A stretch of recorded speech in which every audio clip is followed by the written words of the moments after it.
मुख्यमंत्री भूपेश बघेल काली तेलंगाना से चुनाव प्रचार करके लौटे के बाद पत्रकार मंच से कहीं कि भाजपा और बीआरएस के संबंध तेलंगाना में पहली ले सबला पता है। इधर के चुनाव में तेलंगाना में कांग्रेस की जीत की संभावना बहुत मजबूत है। उनका कहना है कि छत्तीसगढ़, राजस्थान, मध्य प्रदेश और तेलंगाना में कांग्रेस का पूर्ण बहुमत मिले की पूरा संभावना है।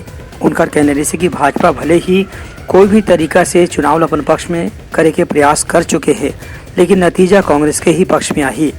उनका कहना है कि ईडी और सीबीआई के उपयोग करके भाजपा बढ़त हासिल करे के विचार करत है, वो इरादा पूरा नहीं होने वाला है। उनका कहना है कि चुनाव आयोग ला इस संबंध में कांग्रेस डहार ले समय समय पे जानकारी दे के अवगत कराए गए है।